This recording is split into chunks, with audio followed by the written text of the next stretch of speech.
जय श्री कृष्णा। आप सभी का आपके अपने चैनल समृद्धि में स्वागत है।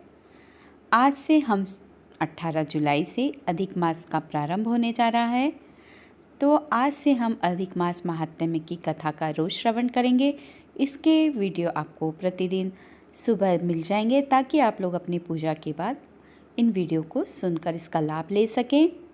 वीडियो शुरू करने से पहले आप सभी से रिक्वेस्ट है, यदि चैनल पर आप नए हैं और अभी तक आपने चैनल को सब्सक्राइब नहीं किया है तो प्लीज़ चैनल को सब्सक्राइब कर लें ताकि आगे नए वीडियो का नोटिफिकेशन आप तक सबसे पहले पहुंचे। तो चलिए शुरू करते हैं। अधिक मास महात्म्य का अध्याय 1। श्री गणेश जी को प्रणाम करते हुए पुरुषोत्तम भगवान श्री कृष्ण जी, संपूर्ण सृष्टि का पालन करने वाले भगवान विष्णु, ज्ञान प्रदान करने वाली सरस्वती माँ, सब पुराणों के कर्ता श्री व्यास जी तथा सभी ज्ञानी जनों के चरण कमलों में नमस्कार करके भगवान की श्रद्धा और भक्ति रस में डूबे पुरुषोत्तम मास महात्म्य की कथा कहते हैं। सभी पापों से मुक्ति दिलाकर इस लोक में सर्व सुख, धन, वैभव, रिद्धि, सिद्धि और अंत में मोक्ष प्रदायक है। यह पावन कथा इतना पावन और महान है कि यह कथा स्वयं भगवान नारायण ने देव ऋषि नारद जी को अपने श्रीमुख से सुनाई थी। बाद में यह कथा राजा परीक्षित एवं सूत जी महाराज ने सुखदेव जी से सुनी थी। बाद में सूत जी महाराज ने यह कथा नैमिषारण्य में 88,000 ऋषि मुनियों को सुनाई थी। उसी शास्त्रोक्त कथा का हम इस वीडियो में रोज सुनेंगे। इस कथा को रोज पढ़ने और सुनने वाला प्राणी सभी पापों से मुक्त होकर अंत में पुरुषोत्तम भगवान के गोलोक में अनंत काल तक वास करता है और वह सदैव के लिए आवागमन के चक्र से मुक्त हो जाता है। यह स्वयं भगवान का कथन है। याद रखें, पुरुषोत्तम भगवान श्री कृष्ण, भगवान विष्णु और शिव जी के परम कृपालु बने रहते हैं। हर उस प्राणी पर जो श्रद्धापूर्वक इस कथा को नियम से पढ़ता और सुनता है। वंदे वंदारु मंदारम वृंदावन विनोदितम वृंदावन कलानाथम पुरुषोत्तम अद्भुतम। अधिक मास महात्म्य प्रथम अध्याय। नैमिषारण्य में सुखदेव जी का आगमन। कल्प वृक्ष के समान भक्तजनों के सभी मनोरथ पूर्ण करने वाले, वृंदावन की शोभा के अधिपति, अलौकिक कार्यों द्वारा समस्त लोगों को चकित करने वाले वृंदावन बिहारी पुरुषोत्तम भगवान को नमस्कार करते हैं। नारायण, नर, नरोत्तम तथा देवी सरस्वती और श्री व्यास जी को प्रणाम करके मैं जप लाभ की कामना करती हूँ। एक समय बहुत बड़ा यज्ञ करने की इच्छा से परम पवित्र नैमिषारण्य तीर्थ में बहुत से मुनि आए, जैसे असित, देवल, पैल, सुमंतु, पिपलायन, ऋषि सुमति, कश्यप, जाबाली, भृगु, अंगिरा, वामदेव, सुतीक्ष्ण, सरभंग, पर्वत, ऋषि आपस्तंभ, मांडव्य, अगस्त्य, कात्यायन, रथितर, ऋषभु, कपिल, रैभ्य, ऋषि गौतम, मृदल, कौशिक, गालव, क्रतु, अत्रि, वभ्रु, तृक्, शक्ति, वधु, बोधायन, वसु, ऋषि कौंडन्य, पृथु, हारित, धूम्र, शंकु, सुकृति, शनि, विभांडक, पंक, गर्ग, काणत, ऋषि जमदग्नि, भरद्वाज, धूमप, मौन, भार्गव, कर्कश, शौनक तथा महातपस्वी सदानंद, ऋषि विशाल, वृद्ध विष्णु, जर्जर, जय, जंगम, पार, पाशधर, पूर, महाकाय, जैमिनी, ऋषि महाग्रीव, महाबाहु, महोदर, महाबल, उद्दालक, महासेन, आर्त, आमलक, प्रिय, ऋषि ऊर्ध्वबाहु, ऊर्ध्वपाद, एकपाद, दुर्धर, उग्रशील, जलाशी, पिंगल, अत्रि, ऋभु, ऋषि शांडिर, करुण, काल, कैफल्य, कलाधार, श्वेतबाहु, रोमपाद, कद्रु, कलाग्नि, रुद्रक, ऋषि श्वेताश्वर, आद्य, शरभंग, पृथुश्रवस आदि शिष्यों के सहित ये सब ऋषि अंगों के सहित वेदों को जानने वाले, ब्रह्मनिष्ठ, संसार की भलाई तथा परोपकार करने वाले, दूसरों के हित में सर्वदा तत्पर, श्रौत स्मार्त कर्म करने वाले ये सभी ऋषि अपने शिष्यों के साथ एकत्रित हुए। इधर तीर्थ यात्रा की इच्छा से सूत जी अपने आश्रम से निकले और पृथ्वी का भ्रमण करते हुए उसी समय वो भी अपने शिष्यों के साथ नैमिषारण्य पधारे। उन्होंने अनंतर पेड़ की लाल छाल को धारण किया हुआ था।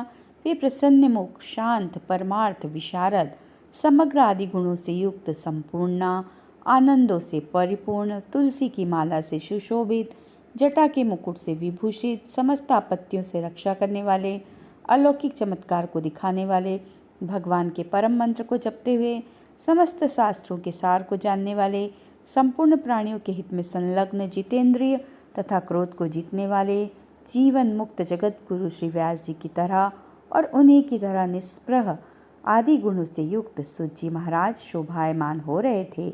उनको देखकर उस नैमिषारण्य में रहने वाले समस्त महर्षिगण उठ खड़े हुए। सभी मुनिगण हाथ जोड़कर बोले, हे सूत जी महाराज, आप चिरायु हो, आपके लिए मनोहर आसन है, आप इस पर विराजमान हो। यह कहकर सभी ऋषि मुनि बैठ गए। तब नम्र स्वभाव वाले सूत जी ने प्रसन्न होकर सब ऋषियों को हाथ जोड़कर बारंबार दंडवत प्रणाम किया। ऋषि लोग बोले, हे सूत जी, आप चिरंजीवी तथा भगवत भक्त हो वो, हम लोगों ने आपके योग्य सुंदर आसन लगाया है। हे महाभाग, आप थके हैं, यहाँ बैठ जाइए। ऐसा सब ब्राह्मणों ने कहा।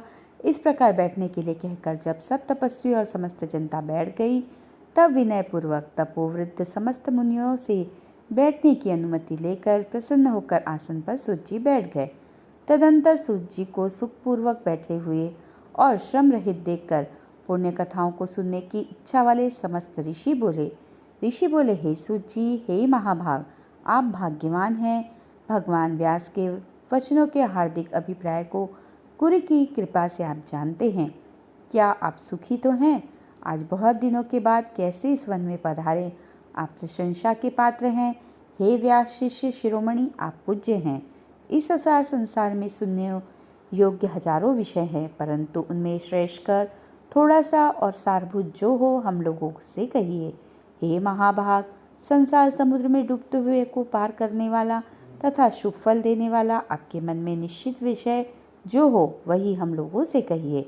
अज्ञान रूप अंधकार से अंधे हुए को ज्ञान रूप चक्षु देने वाले भगवान के लीला रूपी रस से युक्त परमानंद का कारण संसार रूपी लोगों को दुख दूर करने में रसायन के समान जो कथा का सार है वह शीघ्र ही कहिए। इस प्रकार शौनक आदि ऋषियों के पूछने पर हाथ जोड़कर सूत जी बोले, हे समस्त मुनियों, मेरी कही गई सुंदर कथा को आप लोग सुनिए। हे विप्र, पहले मैं पुष्कर तीर्थ को गया। वहाँ स्नान करके पवित्र ऋषियों, देवताओं तथा पितरों को तर्पण आदि से तृप्त करके तब समस्त प्रतिबंधों को दूर करने वाली यमुना के तट पर गया। फिर क्रम से अन्य तीर्थों में जाकर गंगा तट पर गया। पुनः काशी आकर अनंतर गया तीर्थ पर गया। पितरों का श्राद्ध करके तब त्रिवेणी पर गया। तदंतर कृष्णा के बाद गंडकी में स्नान कर पुलह ऋषि के आश्रम पर गया। फिर कृतमाला, कावेरी, निर्वंध्या, ताम्रनिका, तापी, वहाइशी, नंद, नर्मदा, शर्मदा नदियों पर गया। पुनः शर्मणवंती में स्नान करके पीछे सेतुबंध रामेश्वर पहुंचा। तदंतर नारायण का दर्शन करने के हेतु बद्री बन गया। तब नारायण का दर्शन कर वहाँ तपस्वियों को अभिनंदन कर पुनः नारायण को नमस्कार कर और उनकी स्तुति कर सिद्ध क्षेत्र पहुँचा। इस प्रकार बहुत क्षेत्रों में घूमता हुआ कुरुक्षेत्र तथा जांगलंग देश में घूमता हुआ फिर हस्तिनापुर में गया। द्विजो, वहाँ यह सुना कि राजा परीक्षित राज्य का त्याग कर बहुत से ऋषि मुनियों के साथ पुण्यप्रद गंगा तीर पर गए हैं और उस गंगा तट पर बहुत से सिद्धि है।